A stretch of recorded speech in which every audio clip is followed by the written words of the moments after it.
ना कहीं एक्टिव दिख रही है। लोकसभा चुनाव में भी उन्होंने अपनी एक्टिवनेस दिखाई थी और उत्तर प्रदेश का जो विधानसभा चुनाव है उसमें भी कहीं ना कहीं वो आगे आते हुए दिखाई दे रहे हैं। क्या तैयारियां हैं उत्तर प्रदेश की, आप अगर एक विश्लेषक के तौर पर हमें बताना चाहेंगे तो क्या बताते हैं?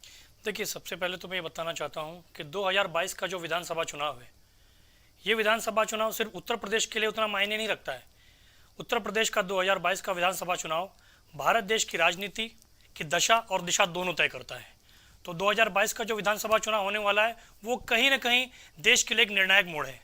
दूसरी बात इसके अंदर ये कि जो छोटे दल हैं, छोटे दलों की जो भूमिका है वो कहीं ना कहीं बहुत ज़्यादा निर्णायक है।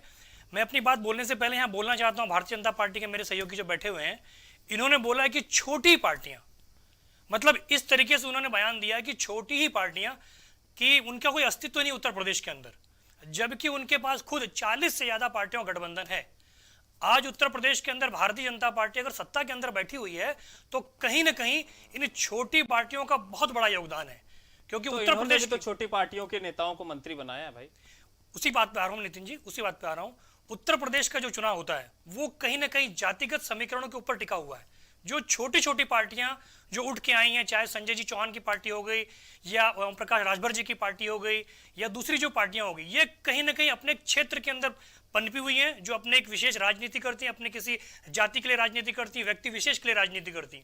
लेकिन जब अपने ही लोगों को हक देने की बात आती है तो मुझे पता नहीं क्यों समझ में आता है कि यही छोटी छोटी पार्टियां सत्ता के पास आने के बाद उन लोगों को भूल जाती है। तो कहीं ना कहीं छोटी पार्टियों को भी अपना ध्यान देना पड़ेगा। जी, अभी की अगर मैं बात करूं, क्योंकि अभी उत्तर प्रदेश का जो चुनाव है वहां पर इसको हम 3 खेमों में देख सकते हैं। पहला खेमा जो है वो बीजेपी का है जो सत्ता में इस वक्त है। दूसरा खेमा समाजवादी पार्टी का है जिनके पास छोटी छोटी पार्टियों का साथ अब धीरे धीरे उन्हें मिल रहा है। तीसरा खेमा बसपा का है। बसपा ने यह कह दिया कि हम अकेले चुनाव लड़ेंगे, किसी से गठबंधन नहीं करेंगे। तो लड़ाई कहीं ना कहीं जो ये छोटी पार्टियों के साथ को लेकर है वो कहीं ना कहीं बीजेपी और सपा के बीच में है। सपा इस वक्त ज्यादा मजबूत लग रही है बीजेपी, क्योंकि सपा में लगातार देखा जा रहा है कि जो छोटे छोटे दल हैं वो जुड़ते जा रहे हैं और अखिलेश यादव ने सबके लिए दरवाजे भी खोले हुए हैं। तो बीजेपी ज्यादा मजबूत लग रही है आपको या सपा लग रही है? नितिन जी, आपके सवाल का जवाब देने से पहले मैं कांग्रेस और मैं बीएसपी पे आना चाहता हूँ। कांग्रेस करीब करीब उत्तर प्रदेश के अंदर मृतप्राय हो चुकी है। प्रियंका गांधी की एंट्री होने के बाद में और अजय कुमार लल्लू के नेतृत्व में थोड़ा सा उनके अंदर एक जोश आया, लेकिन मुझे कहीं नहीं लगता है कि वो कहीं ना कहीं भाजपा को टक्कर दे पाएंगे। दूसरा, बहुजन समाज पार्टी जो 2022 के अंदर अपने अस्तित्व की लड़ाई लड़ेगी, क्योंकि उसके जो विधायक थे वो तो कहीं ना कहीं छोड़ के जा चुके हैं, जो बचे कुछ हैं वो भी अपनी कहीं ना कहीं अपनी नैया को तलाश रहे हैं। तो बहुजन समाज पार्टी भी भारतीय जनता पार्टी को कोई टक्कर देने वाली नहीं है। तीसरा, सीधे सीधे शब्दों के अंदर अगर देखा जाए तो भारतीय जनता पार्टी को अगर कोई टक्कर दे रहा, वर्तमान के परिदृश्य को अगर ध्यान रखा जाए तो सिर्फ और समाजवादी पार्टी और उनके साथ में आने वाले जो छोटे मोटे दल हैं वो दे रहे हैं।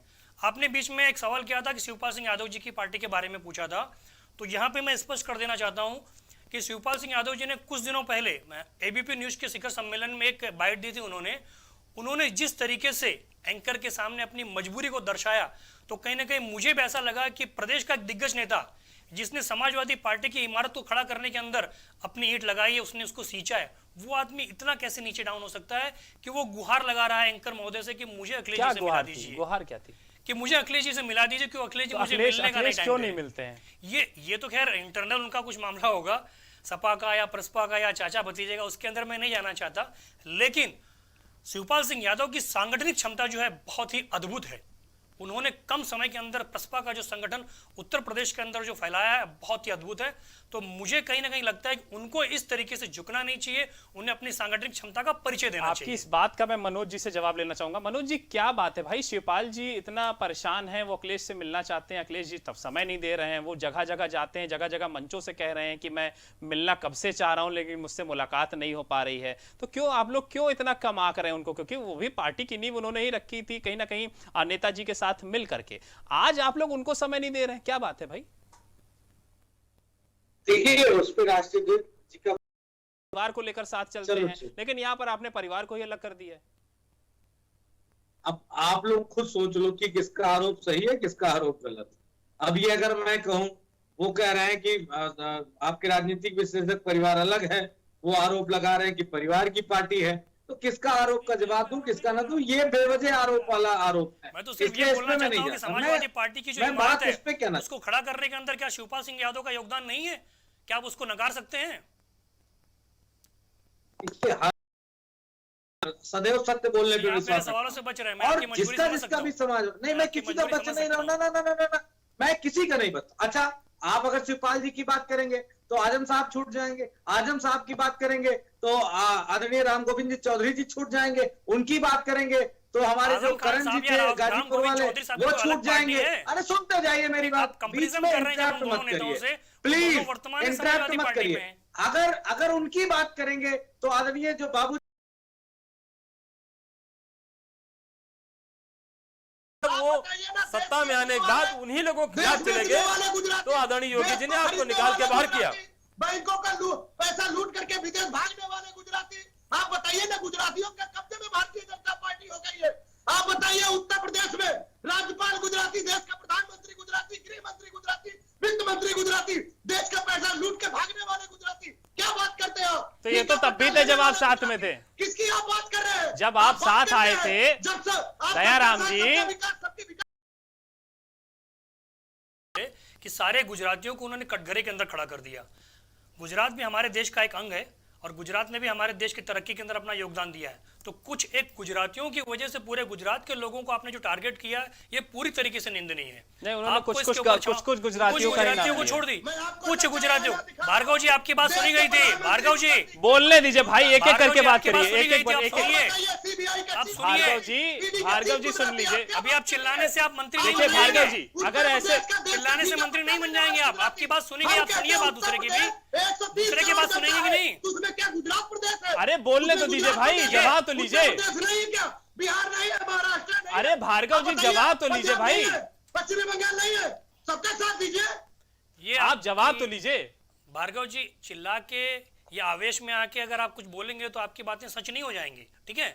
अपने आप बीपी को मत बढ़ाइए। तो भारतीय जनता पार्टी आप अपना आपकी बारी है, आपने बोला ना, मुझे बोलने देंगे? वैसे झटपटाता है मुझे बोलने देंगे आप? ये छटपटाहट क्यों दिखा रहे हैं आप? छटपटाने से क्या होगा? अखिलेश जी आपको बुला लेंगे, या छटपटाने से आपको मोदी जी बुला लेंगे कि आ जाओ भैया हम गठबंधन में शामिल कर लेते हैं? चिल्लाने से और छटपटाने से कुछ नहीं होता। अपने बयान को, अपनी बातों को शांतिपूर्वक और तथ्यों के साथ में रखना चाहिए, न कि इधर से उधर। दूसरी बात यह है कि भारतीय जनता पार्टी जो बोल रही है कि भारतीय जनता पार्टी बोलती है सबसे शून्य और नीचे पायदान के ऊपर जाएगी। भारतीय जनता पार्टी ने पिछले 4 सालों के अंदर, 4.5 सालों के अंदर उत्तर प्रदेश के अंदर क्या किया सिवाय नाम बदलने के? आज बेरोजगारों की हालत देख लो, नौजवानों को रोजगार नहीं है। कोरोना काल की इन्होंने जो बात की थी, कोरोना के अंदर ऑक्सीजन से न जाने कितने ही लोगों की डेथ हो गई, लेकिन उसको भी सिरे से इन्होंने नकार दिया। तो भारतीय जनता पार्टी को यह भी सोचना चाहिए कि वो उनको छोटा समझ रहे हैं, वो उनको छोटा समझ रहे हैं। अत्यधिक आत्मविश्वास जो मनोज यादव जी ने दिखाया, ये समाजवादी पार्टी के जो प्रवक्ता बैठे हुए हैं, उन्होंने भी अत्यधिक आत्मविश्वास दिखाया, और भारतीय जनता पार्टी के जो सहयोगी बैठे हुए हैं, इन्होंने भी अत्यधिक आत्मविश्वास दिखाया। और मैं समझता हूं अत्यधिक आत्मविश्वास कहीं ना कहीं घातक होता है। दोनों पार्टियां लड़ाई। आपकी राजनीतिक मजबूरियां हैं, मेरी कोई राजनीतिक मजबूरियां नहीं है। क्या चल रहा है आप अपनी गलतियों को छुपाने के लिए क्या चल रहा है? नहीं जाता है, क्यों अपनी स्ट्रेटेजी को ओपन करेंगे भाई? क्यों ओपन करेंगे? नहीं, हमने तो आपको बोला नहीं कि अपने काम से, अपनी स्पीड से चल रहे हैं। देखिए, आपने तो पहले तो सीधे सीधे मेरे सवाल को वैसे आपने नकार दिया। रावण साथ रहो, नहीं, आपने कहा अति आत्मविश्वास में समाजवादी पार्टी। बोल तो रहा हूं मैं अभी भी। ना, बिल्कुल नहीं। समाजवादी पार्टी अपनी कूटनीतिक पूरी तरीके से जो अपना मनोज जी, माना कि एंटी इनकम्बेंसी चल रही है, माना कि एंटी इनकम्बेंसी चल रही है, माना कि सत्ता के विरोधी लहर चल रही है, लेकिन उत्तर प्रदेश के जाति समीकरण को, उत्तर प्रदेश की छोटी पार्टियों को भी समझना बहुत जरूरी है आपके लिए। बहुत जरूरी है। आप बोलते हैं उनके लिए दरवाजे खुले, वो बोलते हैं उनके लिए दरवाजे खुले हुए हैं, लेकिन सही मायनों में आगे बढ़ के गले कोई लगा नहीं रहा है। लड़ना रहेगा तो सेंसिटिव मुद्दों को लेकर लड़ना रहेगा, जमीनी मुद्दों को लेकर लड़ना रहेगा।